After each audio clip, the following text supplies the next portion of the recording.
Good day. I'm going to perform or demonstrate a complete bed bath. So, definition, washing the entire body of a dependent client in bed. Objective is to promote relaxation and comfort, to maintain the cleanliness or hygiene of the client, to remove transient microorganisms of the body.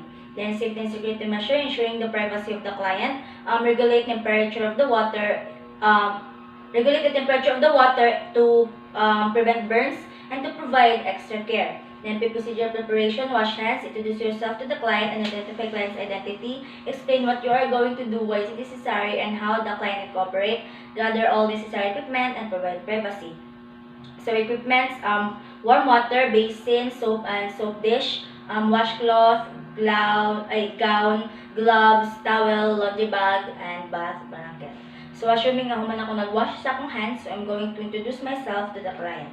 So, mayong hapon ma'am, ako dahil mong student nurse karon, ako si Hyres Alturas from Bukidnon State University, College of Nursing. So ang himungon nato nga procedure sa imo karon ma'am is himasaan ka while nara ka sa imong bed. Wala nang kailangan concerns ma'am. Any complaints wala. Na pwede na kumayabangan ng name ma'am. Kasi English. Ma'am, thank you and provide privacy. So, step 1, assess client's ability in the bathing process as well as personal preferences. Review the patient's chart for any limitations in physical activity. This is to know the patient's limitations, prevent patient's discomfort and injury.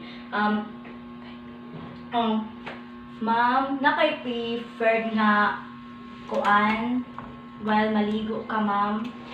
Kanang sabon or anything? Naami bioderm din ma'am, okay ra sa inyo ma'am. Then, pwede ko ba, kung okay na ni ang tubig sa imo ha, ma'am?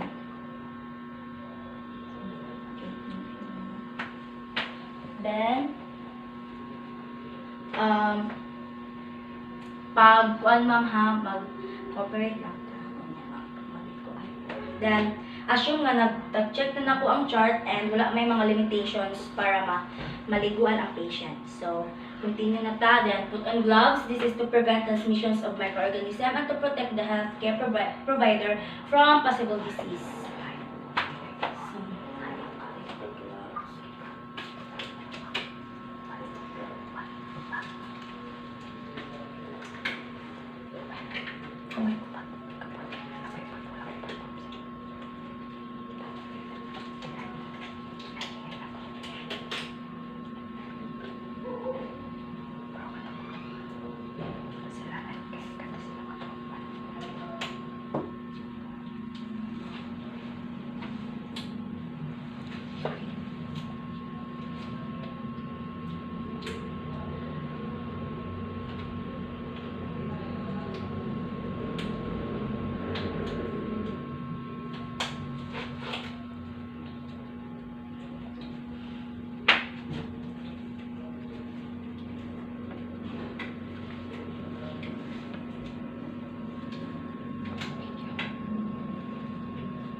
The next is offer the client a bedpan or urinal, or ask whether the client wishes to use the toilet or commode. Provide towel and washcloth. This allows the client to be comfortable and lessens the likelihood that the bath will be interrupted. Wala ka gikalibang ma'am, kaihion, okay ra ka ma'am. Then, encourage the client to perform as much personal self-care as possible. Promote independence, exercise, and self-esteem. Kung gusto ka ikaw lang ma'am, magsulti lang ka ma'am. Kung gusto mo ikaw lang magpuan sa imong mga sa ubang parts sa imong lawas. Then, next is during the bath, assess each area of the skin carefully. Then provide a baseline for comparison over time in determining if bathing improves the condition of skin. So, tanaw sa natin yung skin. Then, wala may any mga unusual kuan. Then, Raise the patient's bed to a comfortable height to prevent strain on nurse's back. This prevents back and muscle strains. So, assume nga na-raise na ang bed to may proper working height level. Since di man siya makuan, ma-elevate. So, assume na lang ta. The next is lower the side rail nearer to you. This avoids undue reaching and straining and also promote good body mechanics. So, assume nga na lower na ang side rails di sa doon sa akua, then loosen top covers, place bath blanket over the patient and then remove the top sheet while the patient holds the bath blanket in place. If linen is to be reused, fold it over the chair, place soiled linen in the laundry bag. Bath blanket provides comfort, warmth, and privacy. If bath blanket is unavailable, the top sheet may be used in place of bath blanket.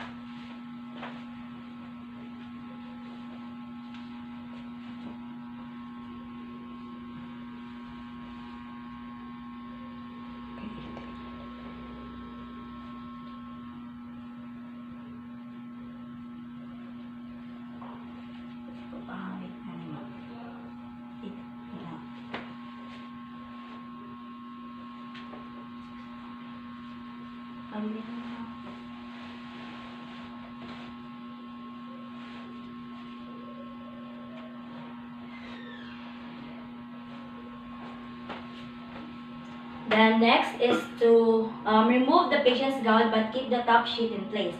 This is to ensure privacy of the client. Then assume nga nagubunog gown ang patient. Then fill the basin with the sufficient amount of lukewarm water between 43 to 46 Celsius. Change as necessary throughout the bath. Warm water is comfortable and relaxing for the patient. It also stimulates circulation and provide more effective cleansing. So assume nga kani nga basin nga na tubig is 43 to 46 Celsius na ang kainiton. Then next is to lay the bath blanket under the client's head. This prevents the bed linen from getting soiled or wet during the procedure.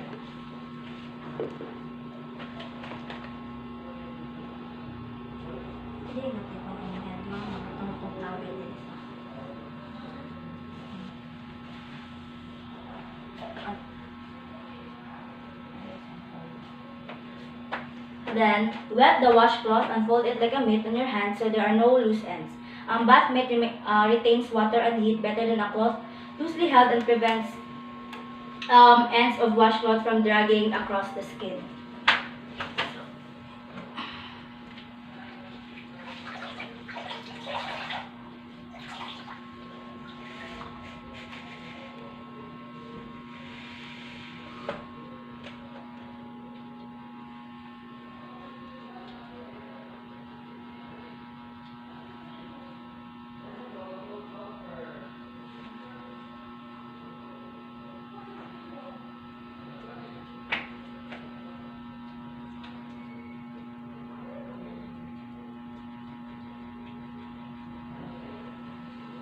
The next is to wash client's eyes. Do not use soap. Wipe one eye from the inner canthus to outer canthus. Soap irritate eyes. Use of separate sections of meat reduce infections. Batting eye from inner to outer canthus prevents secretions from entering nasolacrimal duct. Pressure causes internal injury. So mag-wash na ko sa eye. Ayan na ko yung eyes lang ha. Other side. The next is to bath the patient's face, neck, and ears.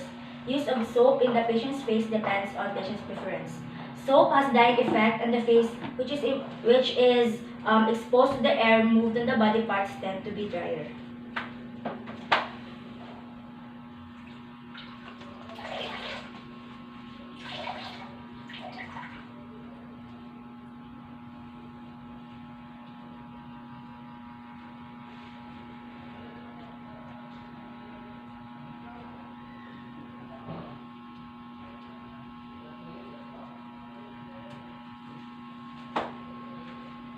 Kung yung face ma'am ha, tapuhan.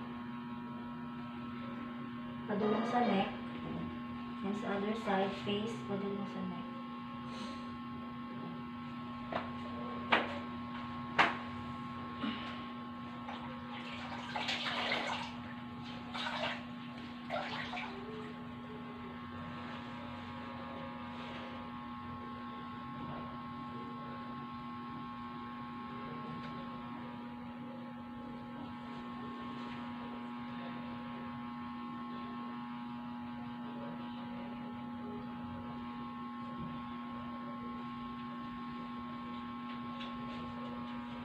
use diet.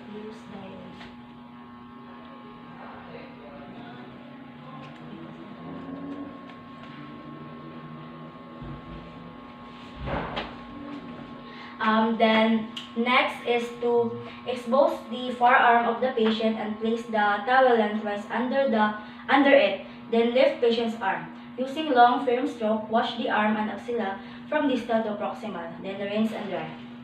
Rational towel prevents soiling of bed.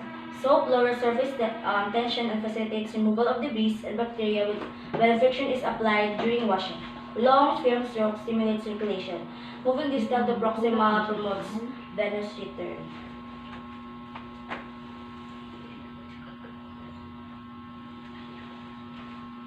I-change na ito mo ha. Since wala may other towel, kung na lang gamitin ning sa bath blanket nga tabon sa chest part ng patient, then ibalik na lang ako ning top linen.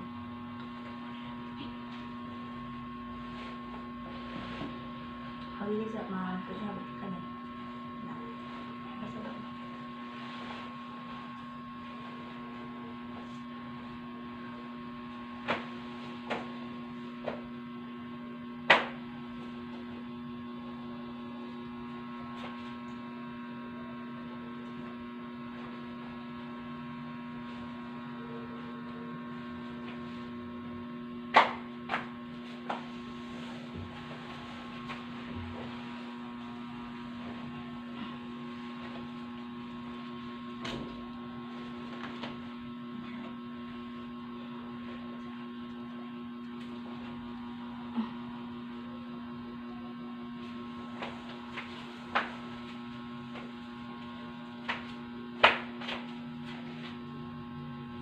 Kuha nila yung ano, buko.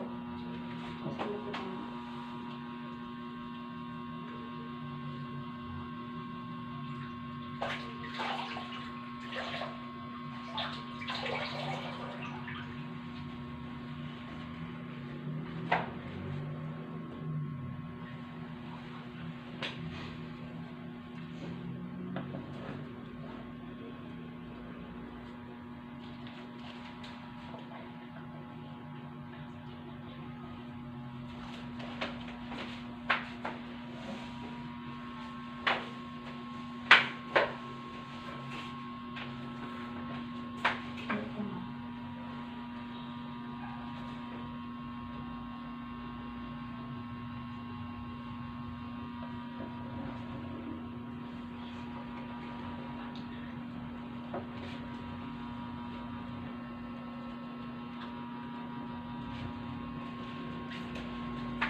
Ito na.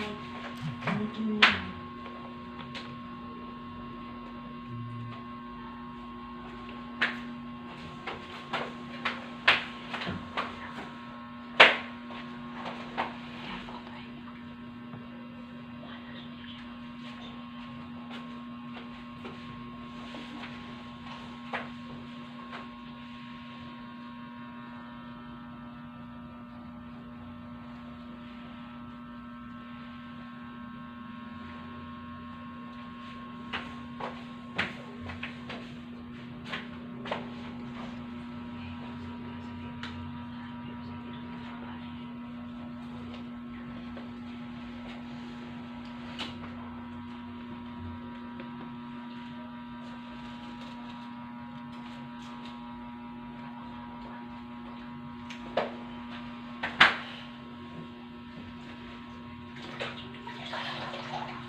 The next is to step 16 is to place a folded towel on the bed next to the patient's hand and put the basin on it.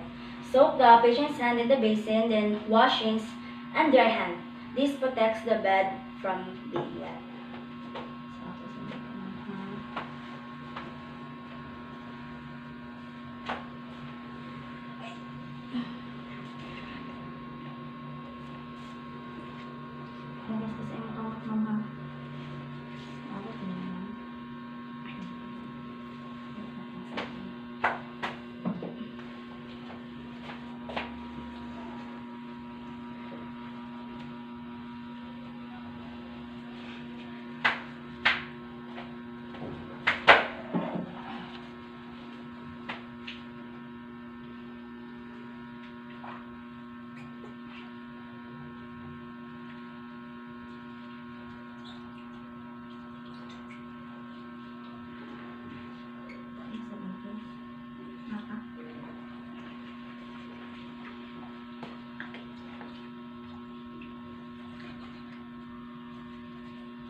Then to the other side.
Then repeat step 15 and 16 for the arm near you.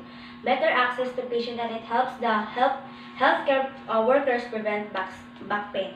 So, humana na gihimo ang both procedures.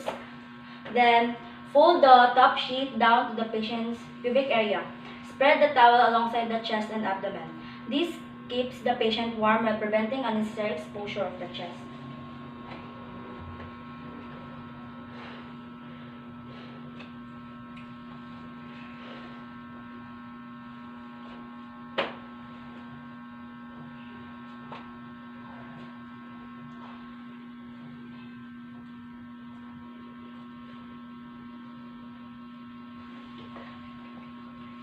Pwede ko pangamit na.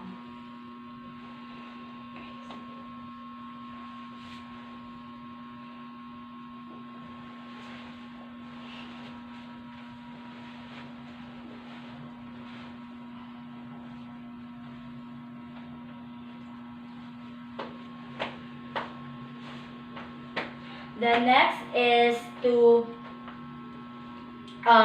wash, rinse, and dry the chest and abdomen under cover. Pay special attention to the skin folds under breast of the female patients. Carefully inspect and cleanse the umbilical folds and creases. Excuse me.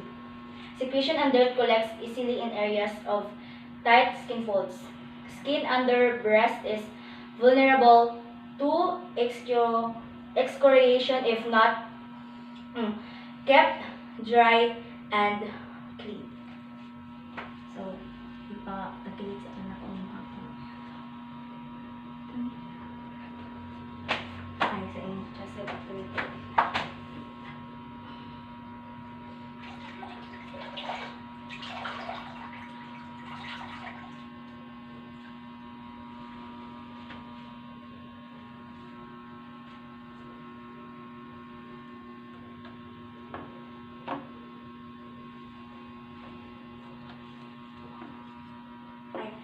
Kaya lang din mo mami ka magkuhan or ako?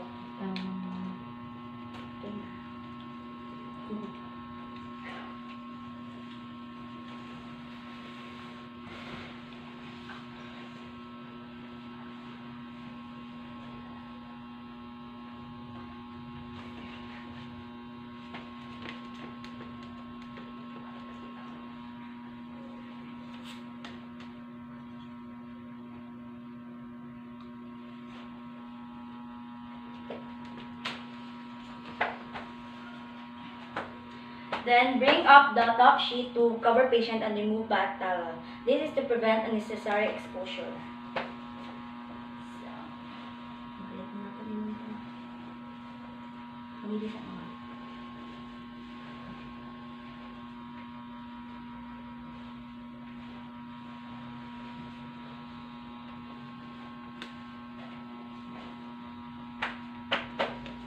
Then assist patient to turn to her or his side with the back towards you. Expose his back and buttocks for bathing while limiting exposure. So, ako sa kami pa-side dito yung hakakilid sa position.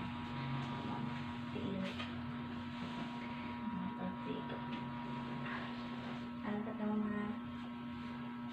Then spread the towel lengthwise alongside on the bed to avoid wetting the bed.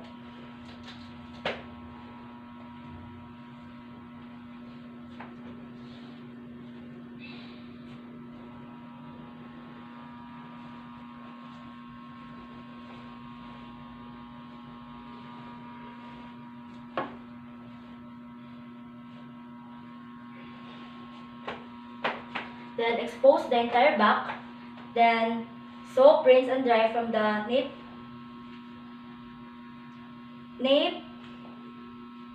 nape over the shoulder, down the side around the buttocks and posterior upper thighs using long firm strokes. Cleaning buttocks and anus after bath prevents contamination of water.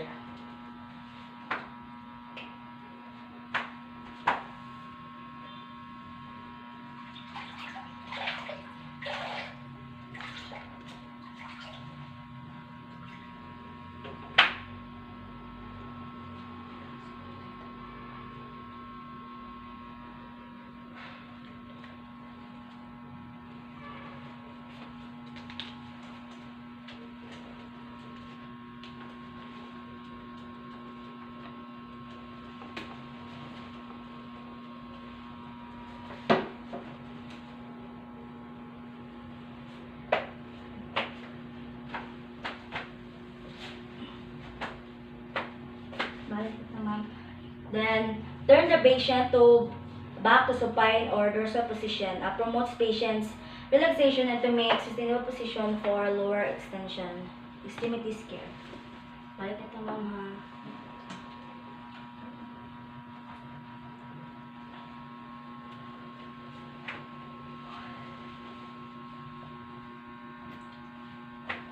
Then, change the water. Warm water maintains patient's comfort. Alkaline soap residue is irritating to skin and can decrease the normal protectiveness of acid pH. Cool bath water is uncomfortable and the water is probably unclean. So, assume ang isang sa basin with water. So, na-change na ang water. The next is step 26. Um, expose the thigh, leg, and foot on the far side and wrap a portion of top sheet around the groin. Covering the perineum promotes privacy and maintains the client's dignity.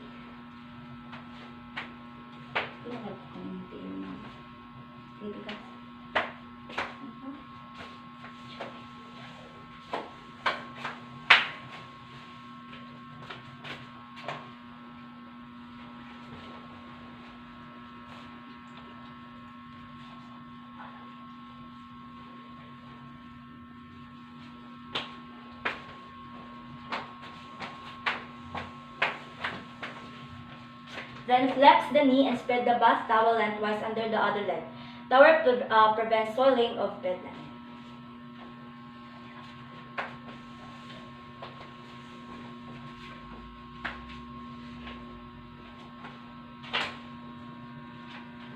Flex natin yung knees, ma'am.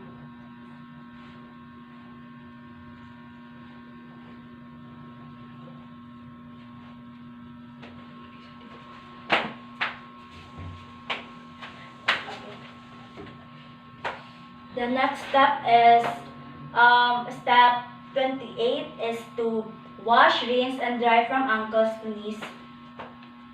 Then thighs. Pay particular attention to the inguinal and popliteal area. Promotes venous return and circulation.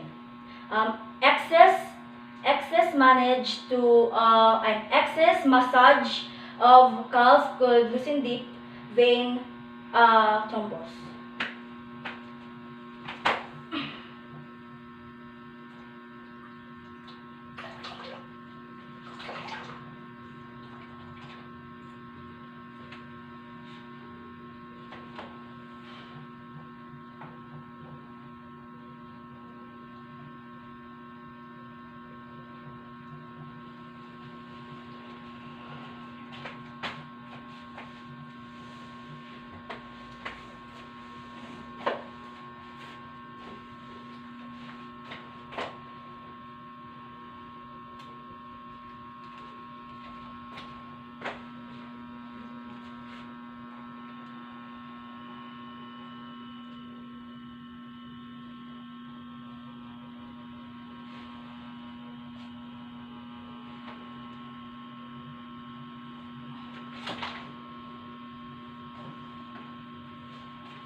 Then repeat the procedure on the near leg. Facilitates removal of transient microorganisms and body secretions and excretions and dead skin cells.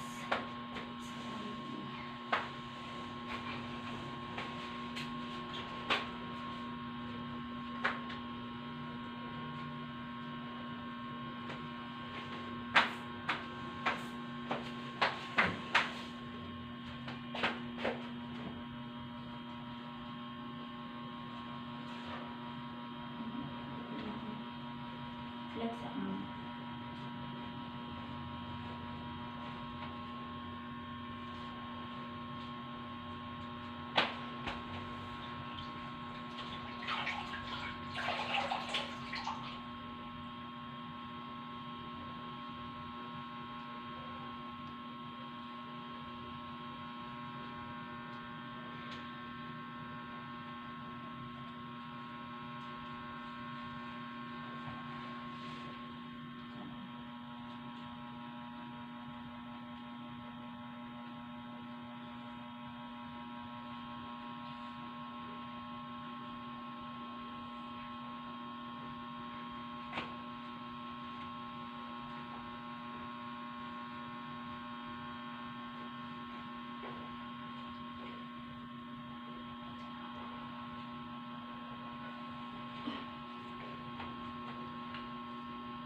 Then, flex both knees and drape. Then, to provide clear visualization and easier contact with perineal care. Pwede i-flex natin both knees, ma'am. Isa. The next is lift further foot and place it slowly into the basin of water. Placing the feet in the basin of water is additional comfort measure to the patient. It facilitates thorough washing of the feet and between toes and aids in removing debris from under the skin.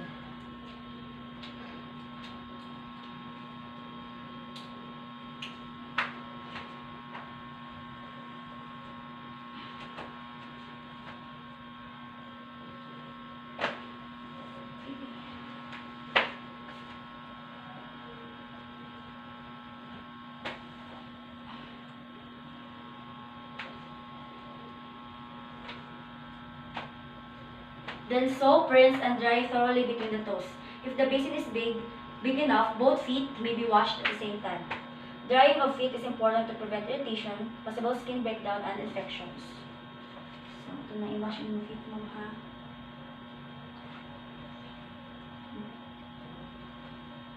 Ito sa pikas.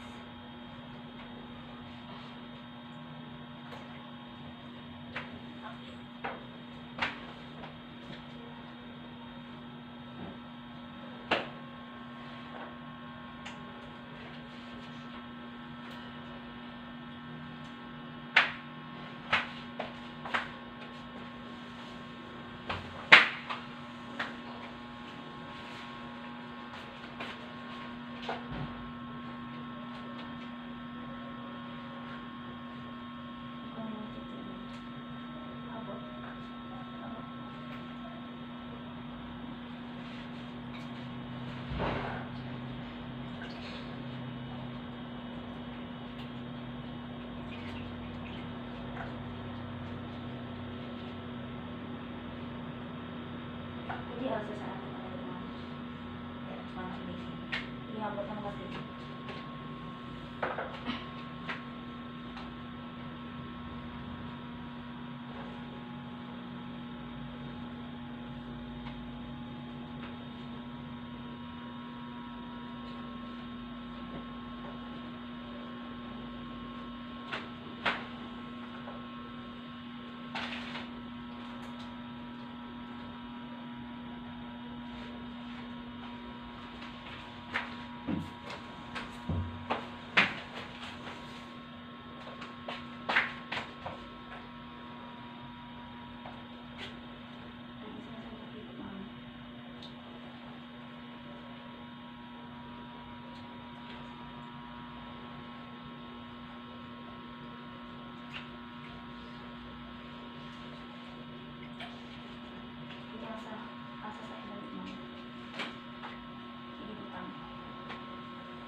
Then clean the pubic and perineal area, then wash hands afterwards.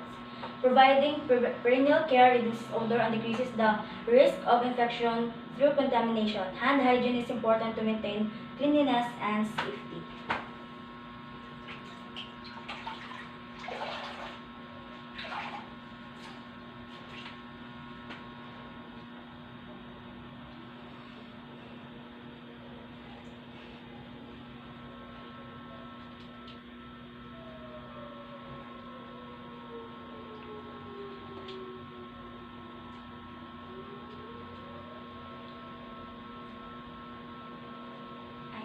Ma'am, sa may mo gusto ma'am, ako magpahid sa yung M. Or ikaw.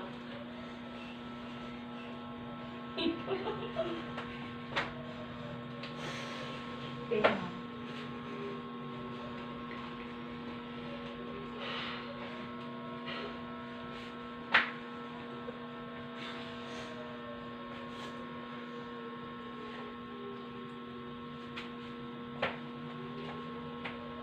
Ma'am.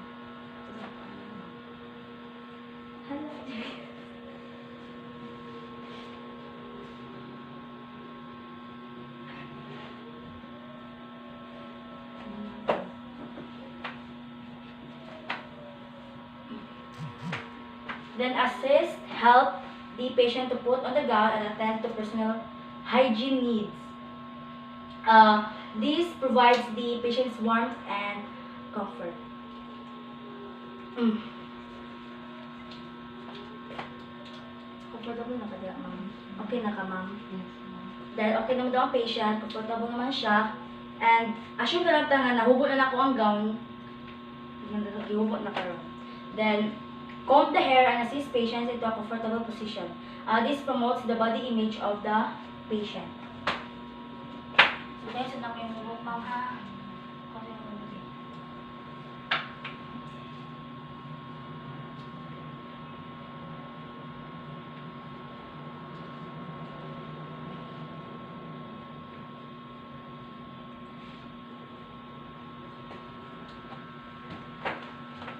Then clean and return used equipment and leave the room in order to prevent transmission of microorganisms and cause infections.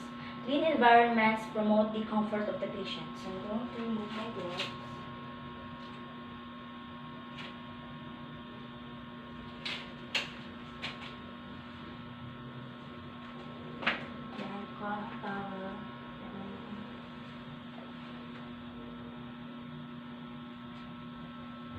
And leave the patient in a comfortable position.